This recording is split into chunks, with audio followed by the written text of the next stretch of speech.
Assalamualaikum warahmatullahi wabarakatuh. Waalaikumsalam warahmatullahi wabarakatuh.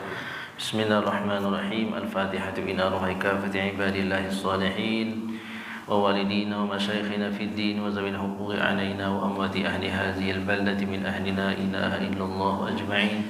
Summa ila arwahi amwatil muslimin wa ahyahum ila yaumiddin. Anna Allah yaghfir lahum wa yufarriju kurubal muslimin ويرحمهم ويشفي مرضاهم ويجمع شملهم على الهدى ويؤلف ذات بينهم ويولي عليهم خيارهم ويصرف عنهم شرارهم ويكفينا وإياهم شر الفتن والمحان والمؤذيين والمتعديين من قريب أو بعيد ويرخي أسعارهم ويغزر أمطارهم ويعطي كل سائل منا ومنكم سولا ولا ما يرضي الله ورسوله ويفتح علينا فتوح العارفين ويختم لنا بالحسنى وهو راض عنا في خير ولطف وعافية وإلى حضرة النبي محمد صلى الله عليه وآله وصحبه وسلم. الفاتحة.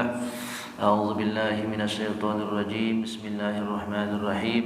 الحمد لله رب العالمين الرحمن الرحيم مالك يوم الدين إياك نعبد وإياك نستعين اهدنا الصراط المستقيم صراط الذين أنعمت عليهم غير المغضوب عليهم ولا الضالين آمين.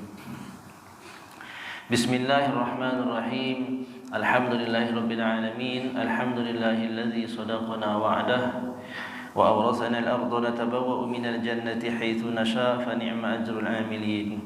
Ashhadu an la ilaha illallah wahdahu la syarika lah wa ashhadu anna sayyidana wa maulana Muhammadan 'abduhu wa rasuluhu la nabiyya wa la rasula ba'dah, amma ba'du. Jamaah sekalian, para asatidz wal ustazat, jamaah sekalian yang dirahmati Allah Subhanahu wa taala.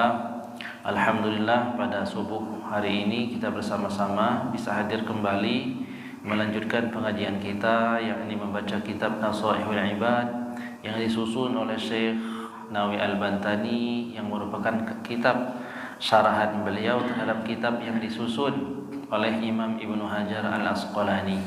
Mudah-mudahan kita semuanya senantiasa diberikan Allah taufik, diberikan Allah SWT kesehatan, umur yang panjang dalam taat pada Allah. Amin ya rabbal alamin.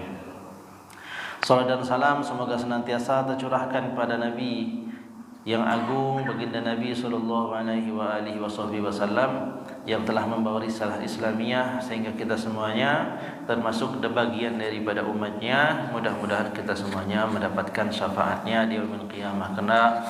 Amin ya rabbal alamin. Pada pagi hari ini, jemaah sekalian, kita lanjutkan pengajian kita. Sampailah kita pada al-maqalatu tsaminatu wal 'ishruna. Al-maqalatu bermula ini itu maqalah as-tsaminatu wal 'ishruna yang ke-28. Bismillahirrahmanirrahim. Qala al-musannif rahimahullah ta'ala nafa'ana Allah bihi wa bi'ulumihi fid darain amin. Al-maqalatu tsaminatu wal 'ishruna. Bermula ini itu maqalah as-tsaminatu wal 'ishruna yang ke-28. An Abi Bakrin, daripada Sayyidina Abi Bakrin, Dulaf bin Jahdarin, seorang yang bernama daripada Abi Bakar Dulaf bin Jahdarin Asy-Syibli rahimahullahu ta'ala, yang dikenal dengan Imam Asy-Syibli, seorang wali besar yang dirujuk oleh para ulama dari zaman terdahulu akan keterangan-keterangannya di dalam ilmu ma'rifat kepada Allah, yakni ilmu mengenal daripada Allah Subhanahu wa taala. Dia disebut dengan Imam Asy-Syibli. Baghdadi, yang ia adalah orang Baghdad. Al-Maulidi, yang lahirnya ia. Wal mansa'a sahiba Al-Junaid wa man fi asrihi, yaitu merupakan teman daripada Junaid. Siapa Junaid? Ya, Junaid ulama besar juga. Wa man fi asrihi, dan orang-orang yang ada pada masanya. Malikil madhab, ia seorang ulama yang bermazhab Maliki. Asha sab'an wa thamanina sanatan, hidup selama 87 tahun. Maksudnya umurnya Imam Syibli itu sampai pada 87 tahun. Wa mata sanatu arba'in wa thalathina wa thalathimi'ati, ia wafat pada tahun 334. Jadi kurunnya itu masih pada kurun 3 abad yang pertama. Wafat pada tahun 334. Wa qabruhu bi Baghdadin, dan bermula kuburannya ada di negeri Baghdad. Wa huwa min uzama al-arifina billahi ta'ala, dan bermula ia Imam Asy-Syibli termasuk bagian daripada orang-orang yang menjadi tokoh orang-orang arif pada masanya. Jadi beliau adalah orang arif pada masanya, termasuk bagian daripada ulama yang sangat terkemuka. Qala fi munajatihi, bermula ia berkata Asy-Syibli di dalam munajatnya. Jadi Imam Asy-Syibli ini pernah berdoa di dalam doa atau munajatnya. Imam Asy-Syibli ini pernah berdoa, Ilahi inni uhibbu an ahabalaka jami'i hasanati ma'a faqri ay ihtiyaji lil hasanati. Jadi jamaah sekalian, orang-orang soleh itu dari zaman-zaman terdahulu ketika mereka berdoa kepada Allah itu memiliki cara-cara yang unik. Jadi bagaimana mereka itu di dalam kalimat-kalimat munajat mereka itu merayu Tuhan. Jadi bagaimana mereka itu menyampaikan rayuannya, sanjungannya pada Allah untuk Allah Subhanahu wa taala ijabah harapan mereka.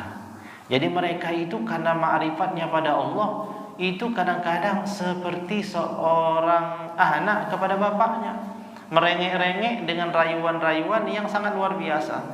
Tetapi rayuan-rayuan ini itu diriwayatkan bagaimanalah mereka ketika bermunajat pada Allah, begitu mereka benar-benar mengenal akan Allah.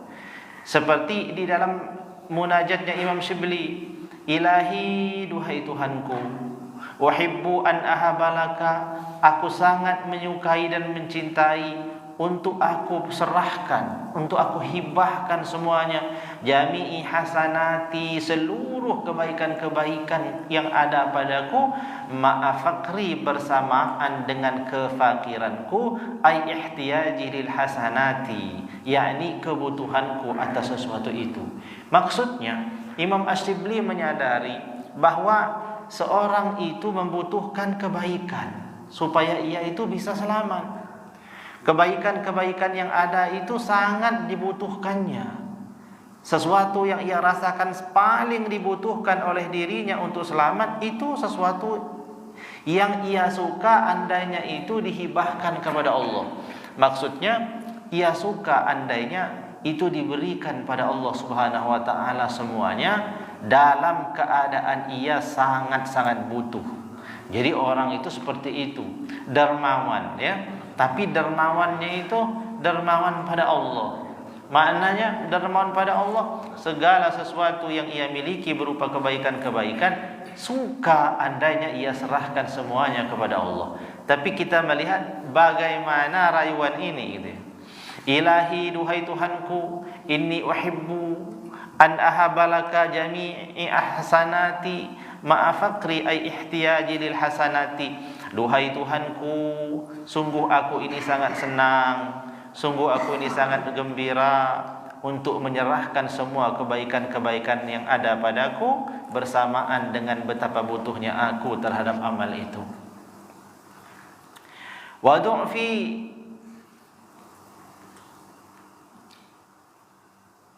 du'fi ay ajzi an iktsaril ibadati, dan bersamaan dengan kelemahanku akan memperbanyak amal ibadahku. Jadi sudahlah orang ini merasakan sangat lemah untuk memperbanyak amal, satu-satunya yang ia sudah punya hanya itu yang ia punya, maka dia disebut seorang yang fakir, yang tidak memiliki apa-apa kecuali hanya sedikit saja daripada amal. Nah, dalam keadaan yang seperti itu, ia bermunajat pada Allah, ya Allah, andainya betapa aku sangat mencintai dan menyukai semua perkara yang ada padaku ini, aku berikan kepadamu bersamaan dengan kefakiranku saat ini dan bersamaan dengan kelemahanku untuk memperbanyak ibadah. Tapi tujuannya ini nih sebenarnya dalam kalimat lanjutan, fa kaifa la tuhibbu sayyidi bihasbi harfun nidai, maka bagaimanakah engkau tiada mencintai dan tiada menyukai, wahai Tuhanku, antahabali, untuk engkau hibahkan kepadaku, aitasmahali, yakni engkau lupakan, engkau lewati, engkau hapuskan, jami'a sayyiati, semua keburukan-keburukan yang ada padaku, ma'aghinaka maulaya anni, bersamaan dengan keadaanmu yang maha kaya dan tiada butuh akan aku, ai an azabi, sementara engkau pun tiadalah butuh terhadap azab terhadapku. Maksudnya apa? Ya Allah, aku ini memiliki sedikit amal, aku sangat suka amalku yang sangat sedikit itu, aku serahkan padamu semuanya, walaupun aku dalam keadaan fakir yang tidak memiliki apa-apa, sedangkan aku juga butuh terhadap amal itu. Jikalau aku saja ya Allah suka menghibahkan, memberikan semua yang ada padaku, padahal aku sangat butuh pada itu, masa engkau tidak memberikan sesuatu padaku yang sesuatu itu tidak engkau butuhkan, yakni apa? Mengazab aku karena kesalahanku. Sungguh engkau mengazab aku itu tidak butuh untukmu. Ketika engkau mengampuni aku tidak berpengaruh padamu. Ketika engkau mengazab aku, itu pun tidak berpengaruh sama sekali untukmu. Masa sesuatu yang tidak berpengaruh untukmu tidak ingin engkau berikan padaku? Fa inna sayyiati la tadurruka, maka bermula sesungguhnya keburukan-keburukan yang aku lakukan itu la tadurruka, sama sekali tidak pernah merusak akan engkau. Maksudnya enggak pengaruh padamu ya Allah. Engkau tetap Allah, engkau tetap mulia, engkau tetap maha pengampun, engkau tetap maha penyayang, engkau tetap maha perkasa. Betapapun banyak dosaku itu tidak berpengaruh padamu ya Allah. Wa hasanati, dan bermula kebaikan-kebaikanku la tanfa'uka, dan sebaliknya meskipun aku melakukan kebaikan-kebaikan yang sangat banyak, tiada sama sekali itu bermanfaat untukmu. Jadi semua itu manfaat kembali pada makhluk jua. Allah Subhanahu wa taala tidak pernah butuh pada amal manusia. Nah, ini hadirin yang dirahmati Allah Subhanahu wa taala, salah satu daripada bentuk cara seorang wali besar mengharapkan ampunan Allah, merayu-rayu Allah. Jadi kalau kita bahasakan dengan bahasa sederhana seperti bahasa kita, ya Allah, aku ini di rumah punya apa? Semua harta yang aku miliki hanya ini. Berarti aku ini termasuk orang yang butuh pada ini, karena aku gak bisa tanpa ini. Tapi walaupun ini sangat aku butuhkan, aku sangat suka ini aku berikan padamu semuanya. Nah sekarang ya Allah, masa engkau pun tidak seperti itu? Engkau tidak memberikan dan tidak suka memberi padaku sesuatu, sedangkan engkau maha kaya. Ketika engkau memberi, tidak mengurangi yang ada padamu. Apakah itu? Ampunan terhadap dosa-dosaku. Ketika engkau ampuni aku, ya engkau tetap Allah yang maha mulia. Ketika engkau mengazab aku, engkau tetap Allah yang maha mulia. Sama sekali tidak bermanfaat bagimu. Walhasil beliau itu, begitulah munajat seorang Imam Asy-Syibli ini di dalam sebuah munajatnya. Jadi pelajaran apa yang bisa kita ambil? Memang kita itu kadang-kadang punya bahasa tersendiri yang bisa sampai pada Allah. Ketika kita menghafalkan bait-bait doa yang ada dalam Al-Quran, itu sangatlah mulia. Ketika kita menghafalkan bait-bait doa yang sudah diajarkan baginda Nabi, itu pun terlalu dan sangat mulia. Tapi terkadang kita memiliki cara sendiri dan bahasa sendiri untuk bisa merayu Tuhan, dengan bahasa dan rayuan kita sendiri, sehingga apa yang kita sampaikan itu betul-betul bersumber daripada dalam hati kita ini. Karena tidak ada yang mengetahui Bagaimana kebutuhan seorang hamba itu baik pada jasad atau pada perasaannya, melainkan Allah dan dirinya sendiri. Jadi dialah yang tahu apa yang ia butuhkan saat ini kepada Allah. Apa yang membuat dia menjadi gelisah, apa yang membuat dia menjadi cemas, apa yang membuat dia jadi tenang, itu semuanya ada di dalam hatinya, dan yang tahu adalah dirinya dan Allah. Maka dengan ungkapan-ungkapan yang keluar dari dalam jiwanya itu, terkadang ungkapan itulah yang betul-betul datang dari nurani seorang hamba yang akan menggetarkan daripada aras, sehingga doanya itu mudah dan cepat diijabah oleh Allah Subhanahu wa taala.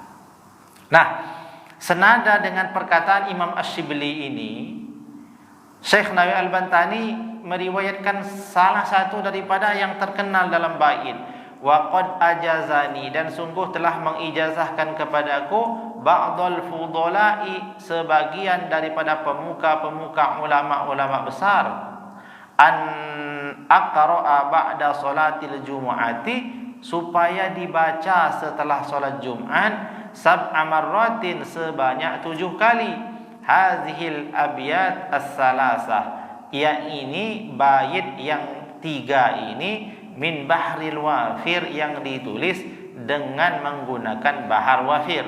Bahar wafir itu salah satu bentuk cara membaca.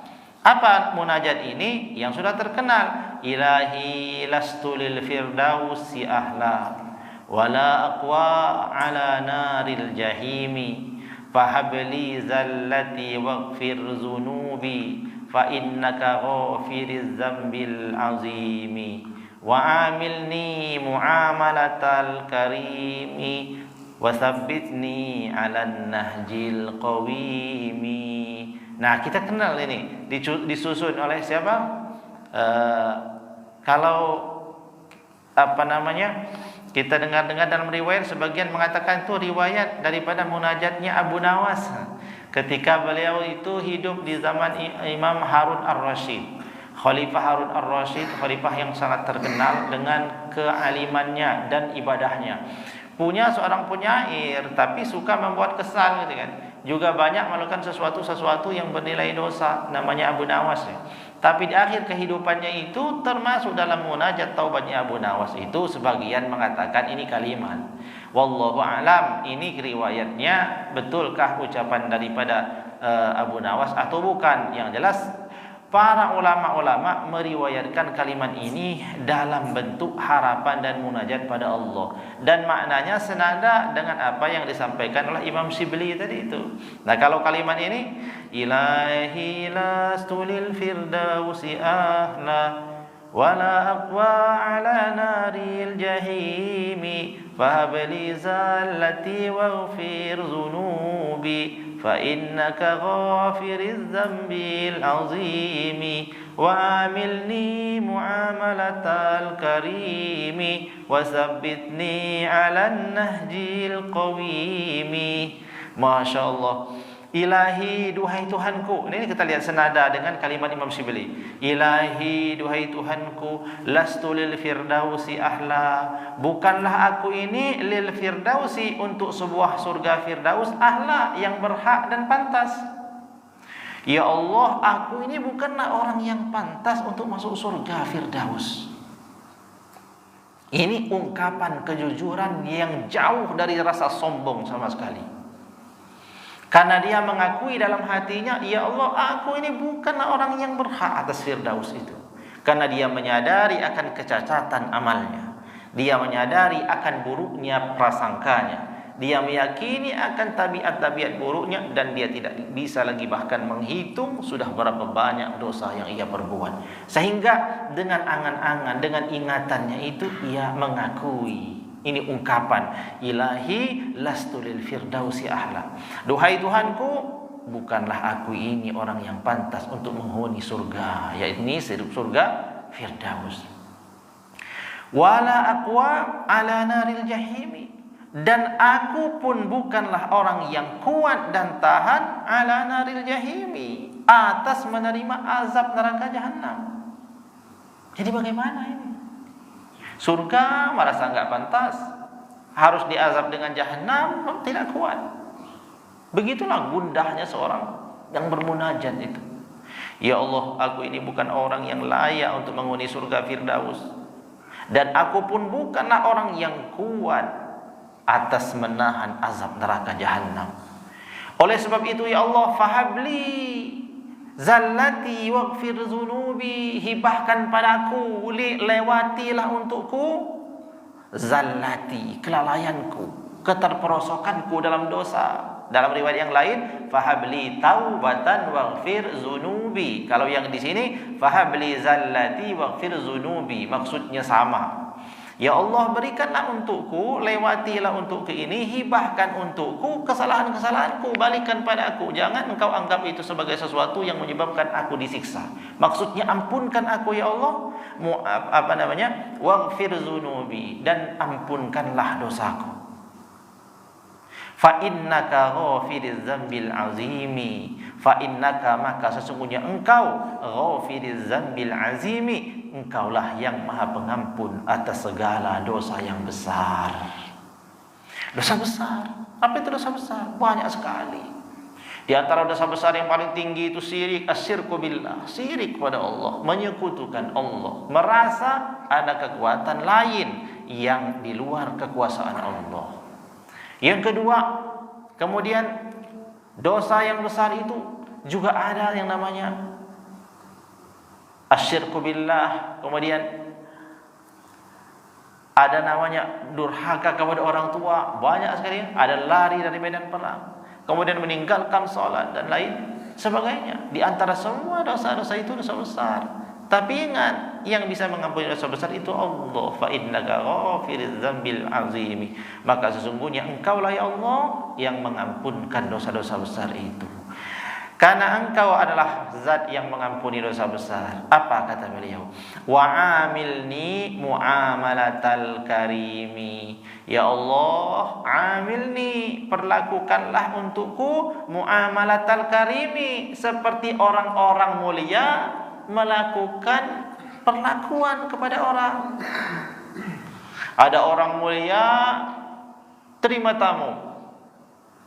Apa yang dilakukan orang mulia? Masya Allah, semulia-mulianya orang adalah orang yang muliakan tamunya. Datang dia dengan baju yang rusak, datang dia dengan baju yang basah kuyup, masuk ke dalam rumahnya orang mulia itu. Pertama kali orang mulia tadi akan menyodorkan handuk supaya dia keringkan badannya. Setelah dia keringkan badannya, dia akan berikan pakaian yang bisa menghangatkan tubuhnya. Setelah selesai dia menghangatkan tubuhnya, dia ajak kemudian duduk di tempat yang begitu nyaman. Lalu dia suguhkan makanan dan minuman yang menyegarkan. Betapa ia begitu mulia. Setelah dia merasa kenyang dengan jamuan makannya, terlihatlah ia matanya sayup-sayup sudah mulai ngantuk. Maka disiapkanlah tempat tidur yang terbaik oleh seorang mulia ini, untuk memberikan tempat supaya tamunya beristirahat dengan tenang. Kemudian betapa seseorang tadi itu yang datang dalam keadaan penuh rasa sakit, penuh gundah dan lain sebagainya, begitu dia masuk ke dalam orang yang mulia, maka ia diperlakukan betapa mulia. Ya Allah, engkau tidak ada apa-apanya dibandingkan dengan orang mulia itu. Kemuliaan yang ada padamu, kedermawanan yang ada padamu, sama sekali tidak bisa dibandingkan dengan kedermawanan orang-orang mulia itu.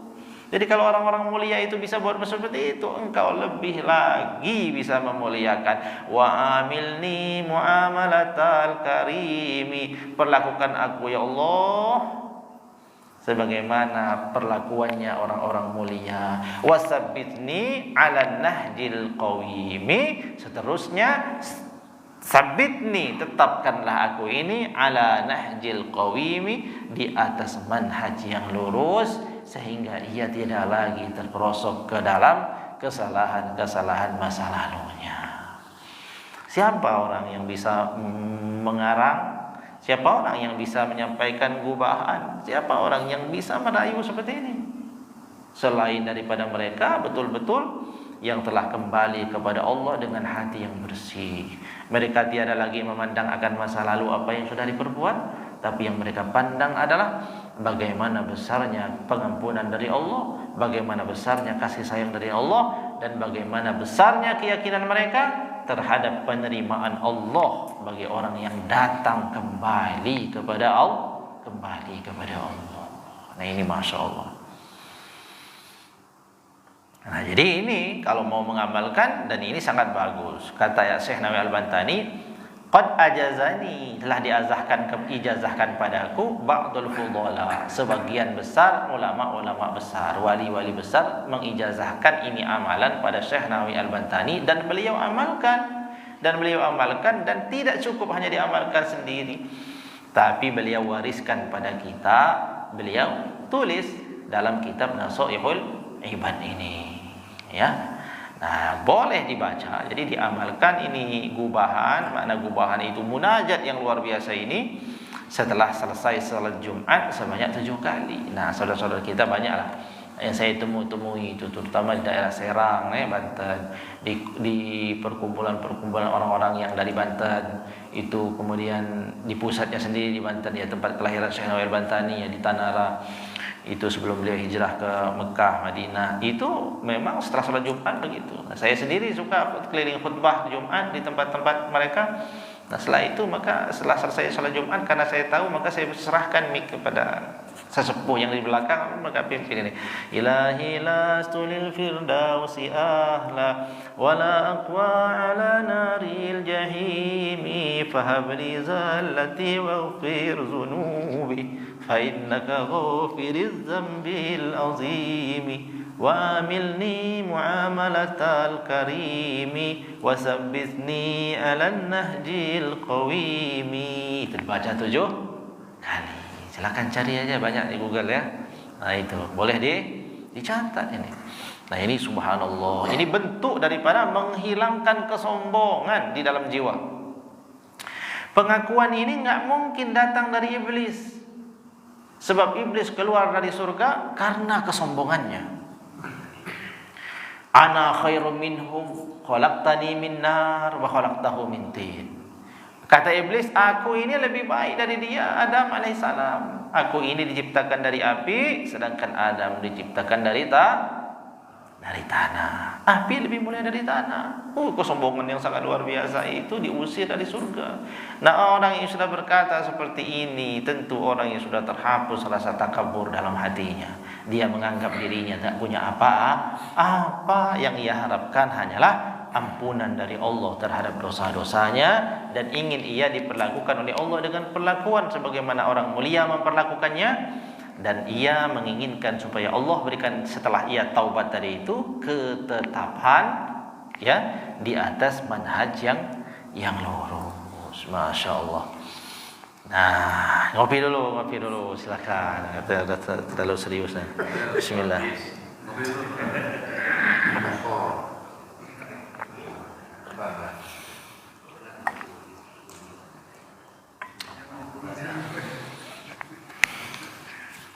Alhamdulillah. Nah ini ngaji sambil ngopi, ya. Hikayatun. Nah masih pada Imam Sibli, hikayatun. Kita selesaikan bab bab 2. Ini kan masih masuk dalam bab 2, ya, bab 2 maksudnya. Nasihat yang 22. Nanti setelah ini selesai masuk pada bab as-sulasi. Nah sekarang kita selesaikan bab 2. Hikayatun, sebuah hikayat. Qadimas Sibliyu Ali bin Mujahid. Suatu ketika Imam Sibli yang tadi itu, dia datang kepada Imam Mujahid. Imam Mujahid terkenal, ya, Imam Mujahid bin Jabir, muridnya Imam Ibnu Abbas, ahli tafsir terbesar.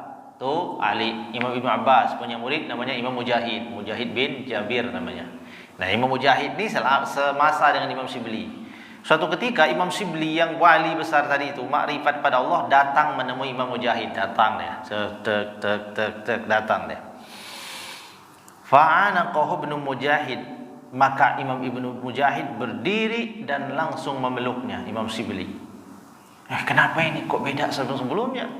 Imam Sibli datang, dilihat, dipandang, datang dia. Imam Mujahid berdiri, dipeluk langsung, dipeluk sama Imam Mujahid. Wa qabbala baina ainaihi. Lalu setelah itu Imam Mujahid ini berdiri, kemudian memeluk daripada siapa? Memeluk daripada Imam Sibli. Wa qabla baina ainaihi, kemudian ia mengecup antara dua matanya. Jadi dia diapain? Dikecup oleh Imam Mujahid antara kedua matanya di sini ya. Fasu'ila an zalik, maka ditanyakan tentang perlakuan Imam Mujahid itu. Faqala, jadi ditanya pada Imam Mujahid, kenapa engkau melakukan ini? Kenapa engkau mencium tempat di antara dua mataku ini? Kenapa? Kata Imam Mujahid, kata Imam Sibli itu bertanya. Faqala, maka berkata siapa? Mujahid. Mujahid berkata, ra'aitun nabiyya sallallahu alaihi wasallam fil manam. Rupanya Imam Mujahid itu sebelumnya bermimpi bertemu baginda Nabi, bermimpi Rasul sallallahu alaihi wasallam. Ini setelah Rasulullah wafat ya, karena ini kejadiannya tahun 334. Adapun itu berarti sudah sekitar hampir 300 tahun setelah wafatnya Rasulullah. Ternyata Imam Mujahid pernah bermimpi, dan mimpinya itu bertemu Nabi dalam tidurnya.